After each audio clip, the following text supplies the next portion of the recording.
आज बघू शकता मी इतकं सुंदर चवीला भन्नाट मूग पकोडे बनवलेले आहे. तुम्हाला दाखवते जवळून पण, एक तोडून दाखवते. बघू शकता आतून पण हे खूपच वेगळे बटाटे याचे सॉरी मूग भजी आहे.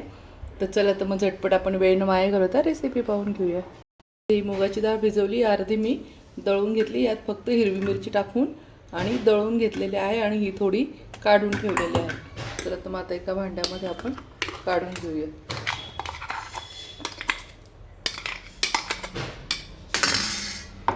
आता त्यामध्ये जी आपण ही डाळ भिजवून अर्धी काढून ठेवली ती मिक्स करायची आहे.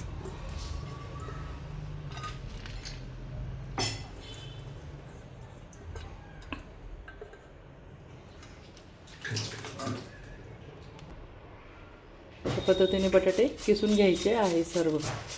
लक्षात ठेवा, तुमच्याकडे जर अशी जाड किसणी नसेल तर बारीक किसणी घ्यायची नाही आहे, बारीकच चिरून घ्यायचं आहे.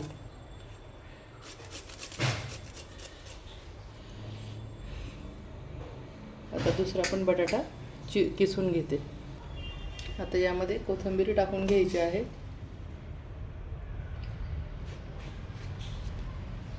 इथे 1 चमचा जिरे टाकून घेत आहे. हळद टाकून घ्यायची आहे आणि ही होममेड आपली धना पावडर ही थोडीशी टाकून घ्यायची आहे. आणि इथे पांढरे तीळ टाकून घेत आहे भरपूर आणि चवीनुसार आता इथे मीठ टाकून घेत आहे. आता हे सर्व हाताने छान मॅश करून घ्यायचं आहे. हे मॅश करतो आपण गॅस चालू करून घेऊ. त्यावर कढई ठेवायची आहे, तेल तापायला ठेवायचं आहे. आता हे छान हाताने मॅश करून घेऊ सगळं.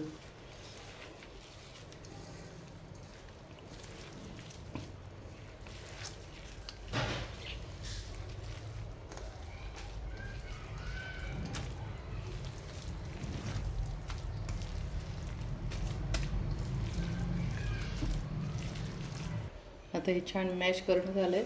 इथे आपण आता लास्टला ओवा टाकून घ्यायचा आहे. ओवा पण छान कालवून घेऊया.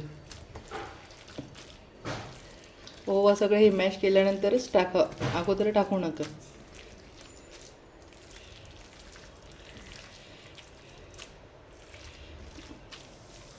चला तर मग आता हे आपण तळून घेऊया. तेल आता छान तापलंय. इथे तेल मस्त तापलं. आता आपण छोटे छोटे पकोडे टाकून घ्यायचे आहे.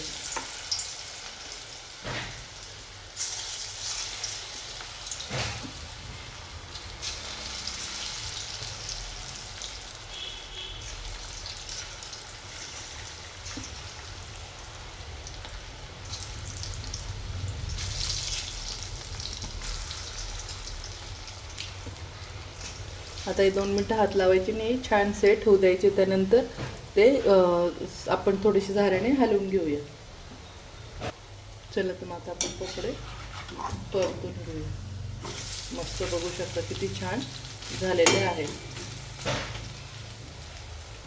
चला तर मग आता पकोडे मस्त गोल्डन ब्राऊनचे झाले आहे. आता आपण काढून घेऊया.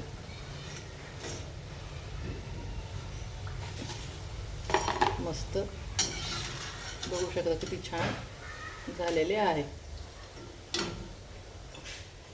बघू शकता किती छान झालेले आहे. आता हे सर्व काढून आणि तुम्हाला दाखवते लास्ट.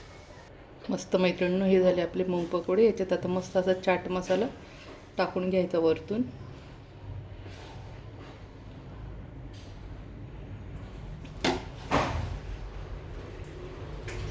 भरपूर चाट मसाला टाकायचा मस्त आणि मस्त हिरवी मिरची ठेवून हे झाले छान आपले पकोडे. बघू शकता किती सुंदर बनले आहे. तुम्ही पण एकदा नक्की ट्राय करा. चला तर मग भेटूया अशाच आपण नवीन नवीन रेसिपीमध्ये. तोपर्यंत मस्त खा आणि मस्त रहा.